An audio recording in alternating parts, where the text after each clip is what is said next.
Okay, Diane, you have to just tolerate me being in the picture also, because we can't get it to pin with just you. That's fine. Okay, all right, over to you. You get to speak. Okay.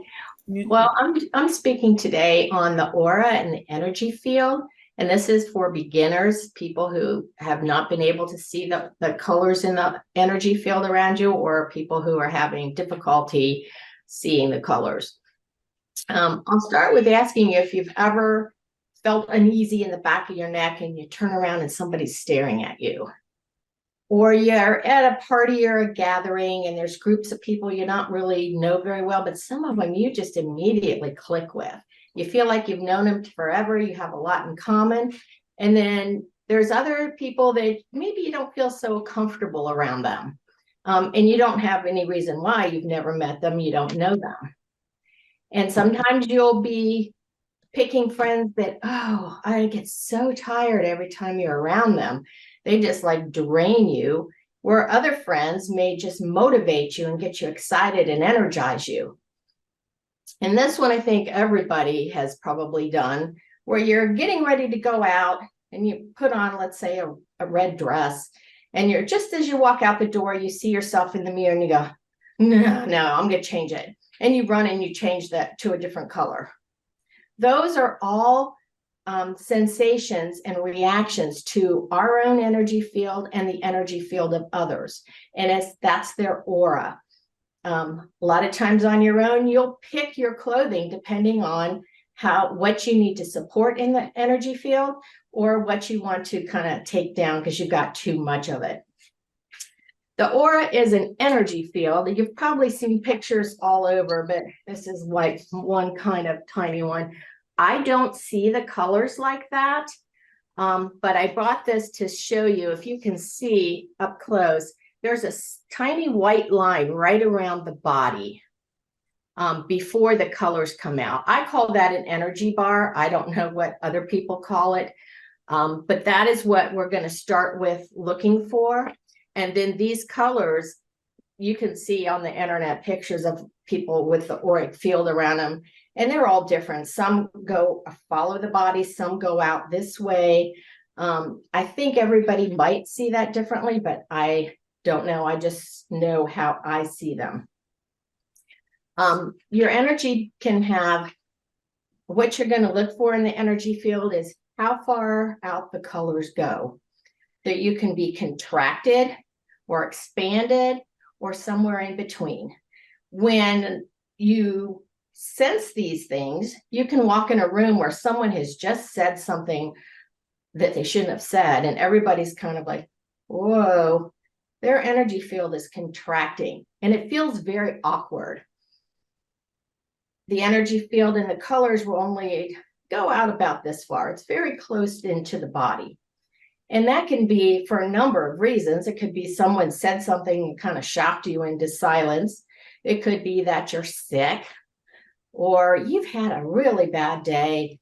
Lots of people, you just need to go home, crawl in your bed with your cat and kind of protect yourself, reboot yourself by pulling in your energy field and working that way. Or you could be a serial killer, whatever that small aura is.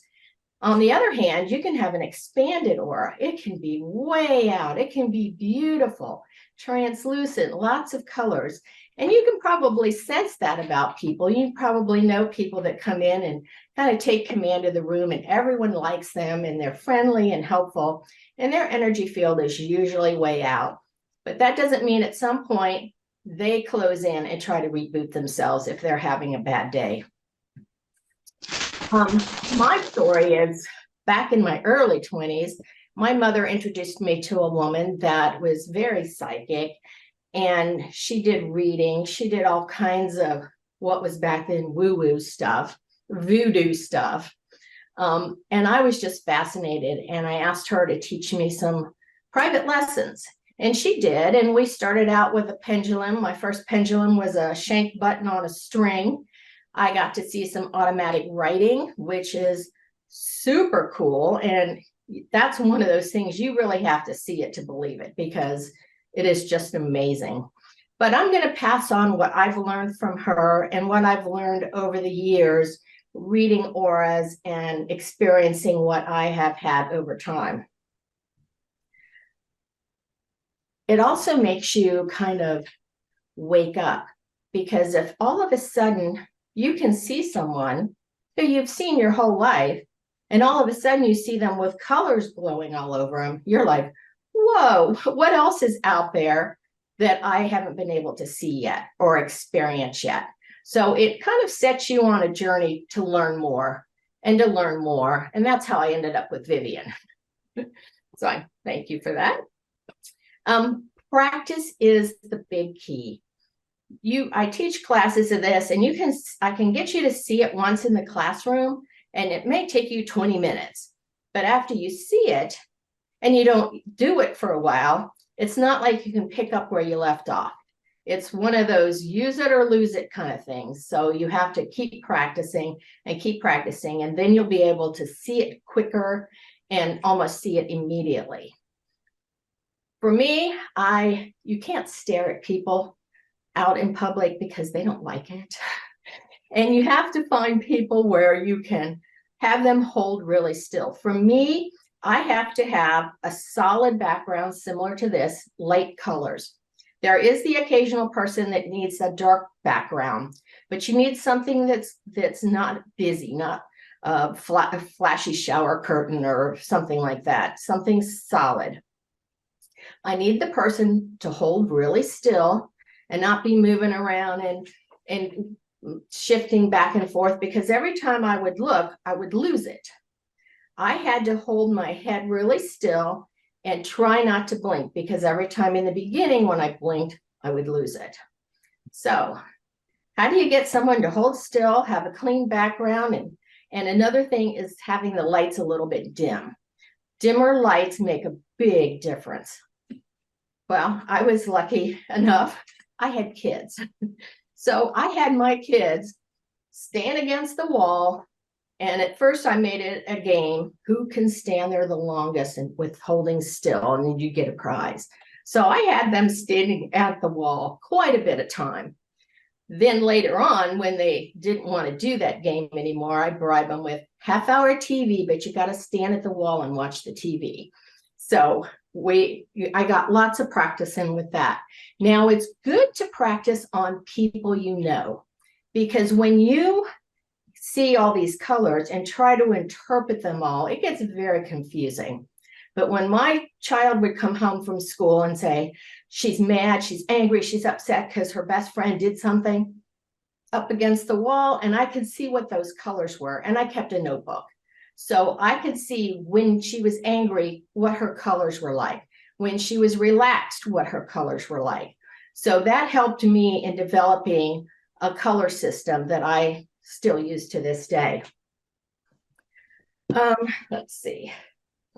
When you're looking, well, once you, especially with my kids, once you have read an aura and you can tell them something definitive, like, no, I know you're lying, and you're correct a couple of times, you'll never have to read their aura again. Same with adults, and I'll explain why later. When you're looking at the person, you want to look from the shoulder up to the ear. That's where it's going to be the strongest, and that's really what your main color is. And then it goes from the ear up to the top of the head. So when I'm looking from the shoulder up to the ear.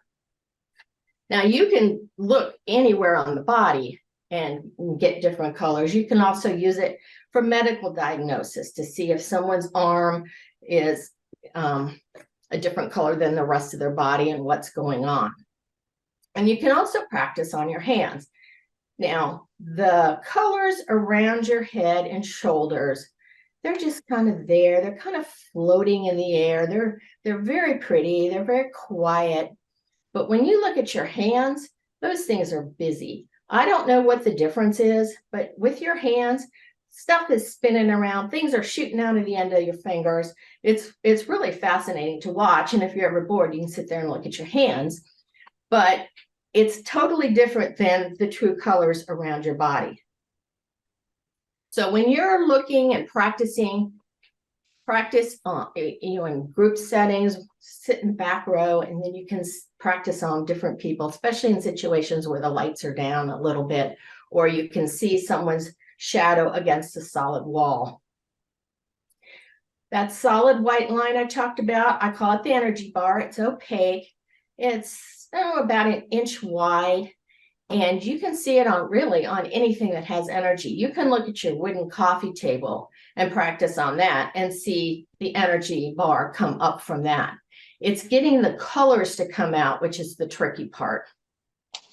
The colors are a vibration of our souls, and it's reflecting of our soul's vibration. The easiest color to see is red because it's got the longest wavelength. It's at the bottom of the curve. And the hardest colors to see are the blues and the violets and the colors that are more of the higher chakra colors. And that's because those colors have a shorter line. And then there's all the colors in between. Now, since color red is easiest to see, people see the red, but they might start making diagnosis or deciding something about someone.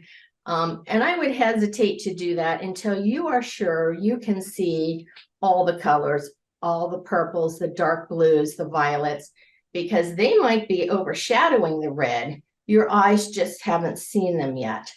They say our eyes progress with the dimensions and different things like that. And as time goes on, more people can see aura colors and more people can see the variety of colors. There are some colors that are just amazing. I don't think they're from here. They can be fluorescent. They're a color that you almost can't describe. And they're not in your 64 box of Crayola crayons color. I work in a kindergarten room. I know my crayon colors, and they are not some of them in that part.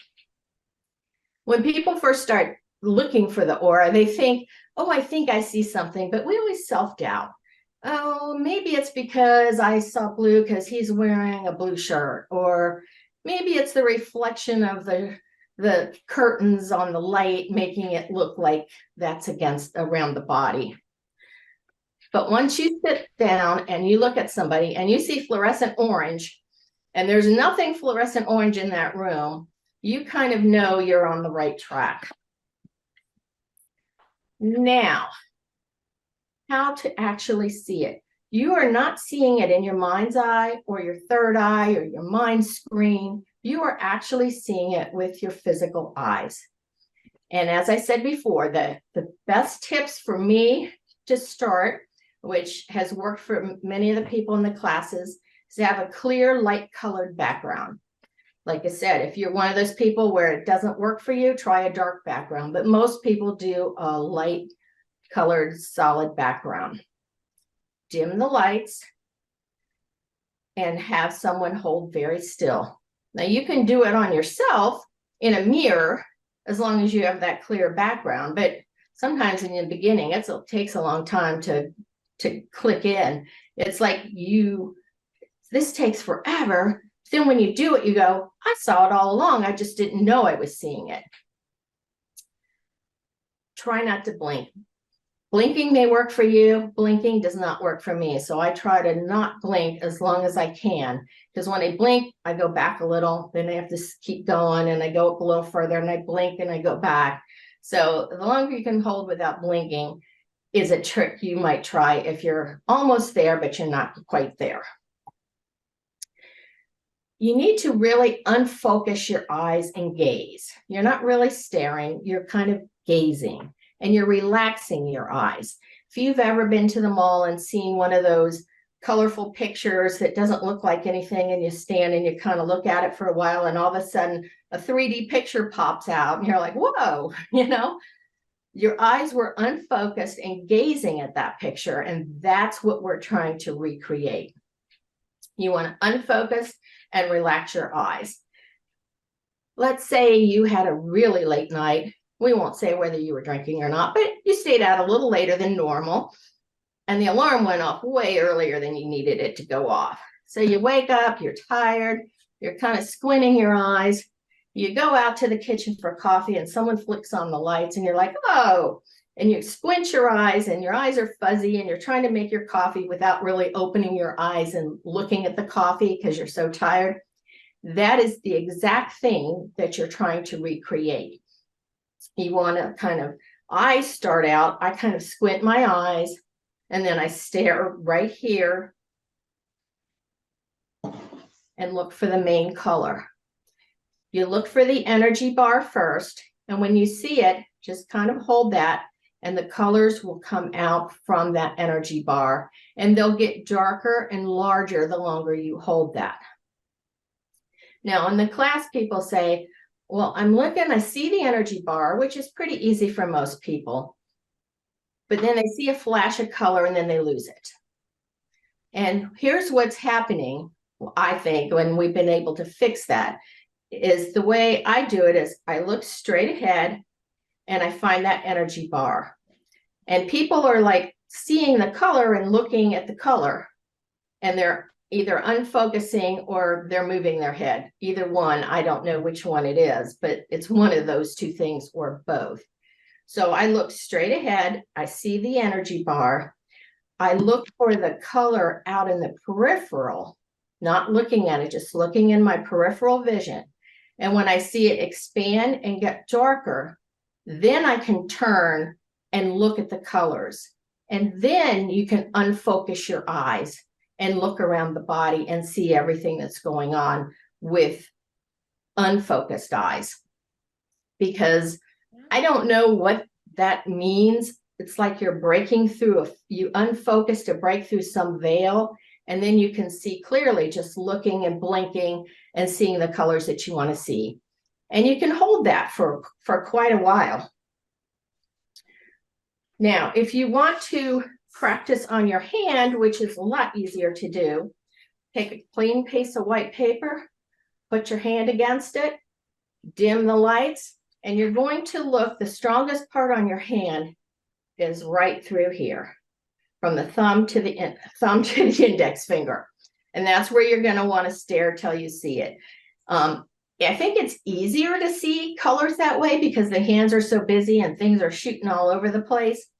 And it's pretty exciting. You almost feel like, you know, an alien has control over you. But it's a good way to sit when you're bored or sit and practice on the couch, dim the lights a little bit, and watch your hand and have it come from there. You're still looking for the energy bar. You're still kind of looking for the colors, but it's easier to see the colors in your peripheral vision on a small object like your hand rather than a whole person's body. Okay. There's all kinds of definitions on the internet about what colors mean. And there's a lot of colors. And even if it says red means this, which red usually, I see a lot of red in teenagers or active people. Red's also a nervous system color. So people might have anxiety if they have a lot of red in their body. But there's light red, there's dark red, there's corals, there's light pinks. And light pink is an immature state of red. So just because you see a color, then there's 5 or 6 definitions. Like I said, you got 64 crayons in your box. There's all those definitions, plus the ones that aren't in your box. It's interesting. Young children are a lot of times light pink and light blue. That's an immaturity of the state of getting to where we want to have dark, rich blue colors in our aura, and the purples and the lavenders. I worked in the as a nurse in the intensive care unit at Children's, and I got a lot of practice in there because we had babies in their isolettes laying perfectly still on a white sheet, and we keep blankets over the isolette to keep the lights from bothering their eyes. And I'm sitting there holding a gavage feeding for 20 minutes. It's a perfect time to look and watch and see the aura, see if there's colors, because as you pass on, a little bit before you pass, the colors go away. You'll still have that energy field, but you won't be able to see the colors. And then you know that person has a much shorter time here. Working, my last stint in nursing was in hospice. So I got a lot of practice there watching auras as people passed over. And it's very fascinating. I can also tell, like with my children, if someone, besides the colors, you'll see flashes of light or flashes of another color or swirls. When I see flashes of red light, when I'm talking with someone, it'll be like a little line shooting out of their head. It's not fast. It sort of reminds me, if you've looked up at a meteor shower and you've seen you see one, there it goes, and it goes and then it's gone. And there's another one, it goes and it's gone. That is what I've learned is what happens in people's energy fields when they're lying to you, when they're being deceptive, when they're trying to not answer a question truthfully. Kids are perfect because they're good to practice on, because you can see those things shooting out right away and you know that there's something amiss. Would you like to change your answer to that question before I hand out a punishment? And usually they know, my kids knew that I could see that, and then they would fess up.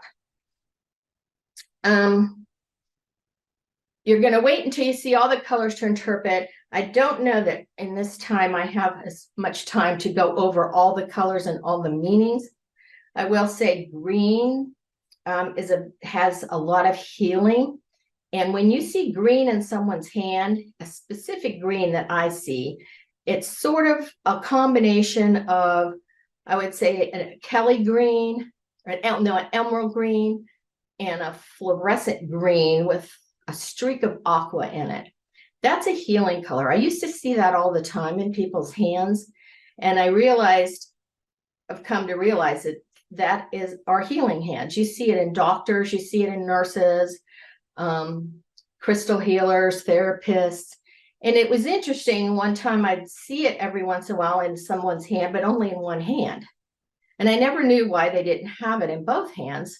I finally asked someone, I didn't know her, but got talking, and what do you do? And, oh, I'm in nursing school. So she had it in one hand. But once she graduated and started working as a nurse, and I saw her again, she had it in both hands. So she's making that connection, which I see is really fascinating in people who are learning something, and they have that healing color in one hand, which is good, but you want it in both hands to make that connection. Blue, almost any kind of blue is good. Light blue is a little immature. I see a lot of dark blue in people who are studying, learning, college students who are serious about going to college. That's a good color. You mostly will see it around the top of their heads. And, if you're studying in school or trying to learn something that's really important, light a dark blue candle while you're studying, and that helps. But that's color therapy, and that's a whole nother class. But if you're in school or you're studying for Vivian's practicals, light a blue candle. What we all strive for is white. That's the pure white with maybe some gold or silver streaks in it. If you ever see anybody with that, follow them. They are spiritually enlightened, have made it on their path. I have only seen one person in I'm not going to tell you how many years old I am, life, where my mother said, check out his aura. He was on stage doing a speech, and I looked and I looked. I said, I don't see anything. I can't see anything. And she said, look wider. I looked wider. I still didn't see anything. And finally, his aura took up the entire stage and was coming out into the audience. And it was almost a pure pearly white. And it was the most gorgeous thing I've ever seen. So, of course, I went and bought all his books and and started reading and following him. But it's amazing when things like that happen and you're just in awe of what else there is out there to learn. Um, you get excited about seeing the colors, but what's more important than seeing them, what's more important than the color itself is the quality of the color.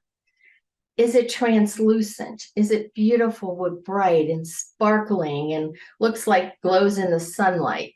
Or is it kind of a muddy yellow or has streaks of brown in it? The translucent colors are really nice, but if you have colors that are more dark and more opaque, that person's either ill or they have a lot that they need to work on in their life, because you can change your aura colors. Everything that you do and grow and progress in and learn and love, those will help your aura colors come out to the more beautiful. And we're all striving for white, but I know myself, I'm not that close yet. So everybody will still be working on it. It was very interesting. I was in my break room one time, many years ago, and there was someone who we all know, glass half empty kind of person who's always grumping, complaining, negative, sitting next to someone who was always sparkly and happy and, you know, don't understand why they could come to work every day with a smile, but they did. And they were sitting next to each other. And if you watched that, you could see the aura of the, I'm going to say, negative person kind of shifting over and mixing with the aura of the other person. Another reason why that 6-foot bubble might be a good idea sometimes. But her aura was like going darker till almost, they were almost trying to equalize each other. Now, the negative person left with a better attitude, but the positive person, they kind of lost a lot of their energy field. And that's the kind of people I call them energy vampires. But you can feel it. I saw it, but you can also feel it. Have you walked away from someone and said, oh my gosh, talking to them is exhausting? Or, gee, it wears me out when I have to have a meeting with him every week, you know? That's yourself telling you, even if you can't see it happening, that it is happening. And you need to kind of reboot your aura, think some positive things, or change the color of your clothing. My mom used to tell me, and I don't know, maybe your mom used to tell you this, if you hang out with the wrong kind of people, you're going to turn out just like them. Has any moms ever said that to you? Well, my mom did. And what I see how the auras shift and change, I'm thinking, well, maybe she was right after all. So kudos to mom. Moms know more than you think. Okay, I don't know how much time I have. The colors that I learned what the basic colors were was from a book from Edgar Casey. And that's the way I was trained. Those are the basic colors that I started with. Although most of the time I agree with some of his writings on what the colors mean, I have developed some of my own, which I'm like, you know, that's not working for me now. I know the book was written probably 100 years ago, but he sees deceitfulness with a different color going in a different direction than I see it. So you can keep a diary or a book, especially if you know the person. And even if you don't know what the colors mean, you can write it down and you can assign a meaning to it. Like when I see this, to me, it means this. And you can kind of do that as long as you're constantly consistent. You can't change it around and say it. So I think it's easier if you can just start with a basic color chart, red, blue, green, yellow. When you get the fluorescent colors and the really weird out of this world colors, I have not found a book that describes those or describes what they mean. So you have to make it up on your own and decide what you think it means. And I don't write it down right away. I have to see it a bunch of times in different people and go from there. But like I said, the colors are not as important as the quality of the colors. And that can tell you a lot. Now, I don't diagnose. I know you can look and get really into it about and diagnose medical things, sort of like a medical intuitive, and give very in-depth analysis of what the person is going through in their life or what they need to support themselves. I just kind of look and see, yeah, good or bad. You know, do I want to spend time with this person in this meeting, or do I want to go to this meeting? But over time, you will see more and you will develop more just by practicing. Now, I said at the beginning, once you do it and somebody knows you're pretty accurate, you don't have to do it again. Like with my kids, they would come home. Where you where you said you were going to be? Yeah. Up against the wall. Wanted two situations.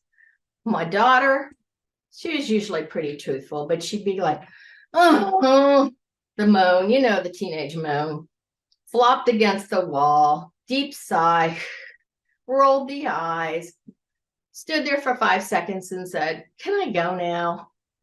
She's not guilty. As opposed to my son, who would come in and he'd be like, "Oh, my neck itches." And he'd be wiggling around trying to tie his shoe because he knew that I needed him to hold really still to see what it was. And he didn't want me to see what it was. So obviously he was guilty. And then I just said, you know, guilty. And he goes, "How did you know?" It wasn't because I looked at him and saw anything. It was just because of his actions. And adults do somewhat the same thing. Back when I first started this, it was woo-woo, voodoo, whatever. You could read minds. So when I said something to an adult, and I was right, you could see it in their eyes. But then they would go from point A to point B with me being in the middle, the long way around, so they didn't have to go around and interact with me, which I thought was very funny at first. But then I thought it was very helpful because most of those kind of people are glass half full kind of people. And I'm doing you a favor if you do that, then they're not as interacting with your life as much. Your work day goes easier and you might not have to curl up with your cat at the end of the day. Okay, if you're still on the fence about auras and if it's real and if you can see them, just try it for yourself. Seeing is believing. When you see that on someone and you've never seen it before, it's impactful, it's powerful, and you're a believer. And then when you believe, you actually will find that there's more to see than when you first started. So that's all I have for today. I think my time is up. So I will pass this back to Vivian. If anybody has any questions or needs help, you can contact me and I'll be glad to help you get started on your way. Thank you.